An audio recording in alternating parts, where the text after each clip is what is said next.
I grew up in a rural village in Indonesia, 24 hours bus ride from Jakarta. When I was 15, my father couldn't afford to send all of us to school. So my brother went to school, but I had to follow my female cousin to work in Jakarta. I was so naive to think that being a domestic helper is exactly how it sounds, helping around the house. Boy, I had no idea what kind of life I was heading into. I was left alone taking care of a sickly baby while both parents were at work. I worked from 5 a.m. until, well, when everybody else was asleep. I was not allowed to step out of the house. I couldn't call my family without the supervisions. And whenever I made a mistake, they will call me stupid or monkey. I wanted to do a good job.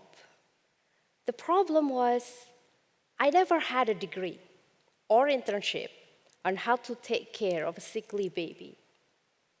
And I was only 15.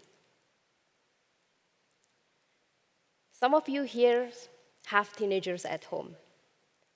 Imagine if this happened during their summer job.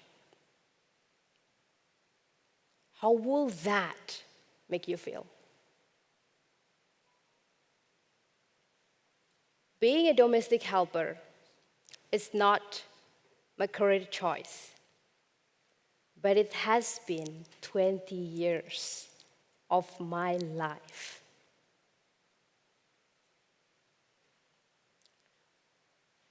There are around 340,000 of domestic helpers in Hong Kong, working around the clock, taking care of the most important things in your life: parents, kids, pets. How much are you doing to enable us to do a great job in taking care of your family? Last year, my friend sent me a post from LinkedIn. Yes, domestic helper also use LinkedIn. It was about a workshop organized by a government agency on how to support domestic helper well-being for social good. Weirdly, none of the panel speakers was a domestic helper. It pissed me off. Like, how will you know how to support us when you don't even bother to include us in the discussion? So I snuck in on my way home from grocery shopping. But I don't want to come unprepared. Whatever I was going to say in that discussions, I make sure that this is our voice. So I asked my fellow Indonesian helper through a Facebook poll. To those who had been working with the same employer for more than 5 years, what was your reason to serve them for that long? Surprisingly, over 400 respond, and almost 300 said they stayed because they had a good relationship with their employer. But what does it mean to have a good relationship? So I asked him further. What did your employer do differently? The third most popular answer was this employer smile and say thank you to their helper. Very simple. I shock. This is the basic decency on how you treat another fellow human being that way. Yet, so many of us never receive it. The second most popular answer was this employer give their helper time and space to rest mentally and physically. They check on their helpers. They ask them, how are you? How is your family? Do you have any problem with your workload?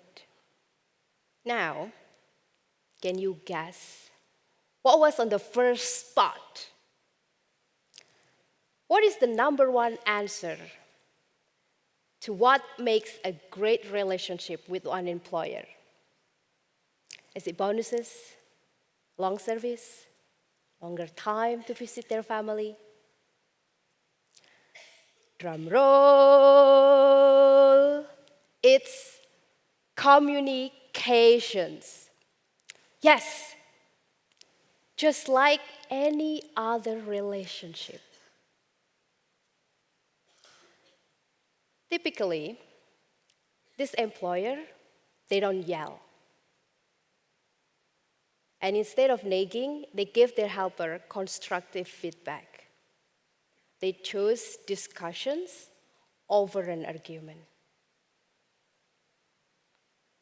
So we have appreciations and recognitions, stress management, and good communications.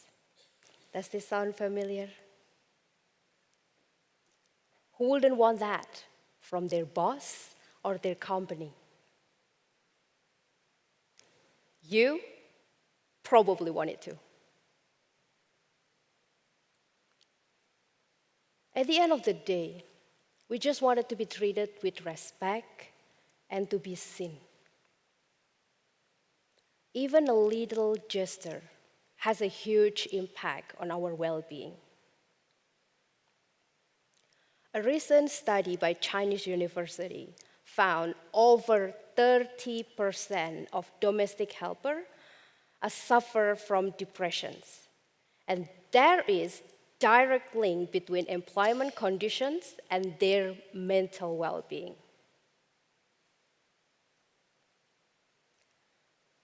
Do you express your appreciations to those who take care of your family so you can feel at ease while pursuing your best self at work? Or so you can watch me today. Do you mind your words and tone when you're speaking to your helper as you would in your workplace? You receive communications, management skill training at work. Do you use that at home? Do you ask their input or suggestions on how to manage your household, since they spend more time with your family? Do you take initiative and let them know that it is okay to take times out when the situations has become too stressful to handle? Do they even have a place when they need a private moment? Did you ask them, how are you this morning? Do any of you here know more than 5 words of Bahasa or Tagalog? Simple words like terima kasih, thank you, masarap, delicious, or mahal kita, I love you.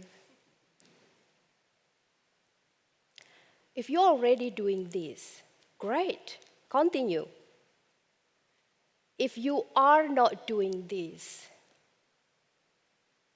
When are you going to start? Running a household is a teamwork. You are the brain, and we are the spine.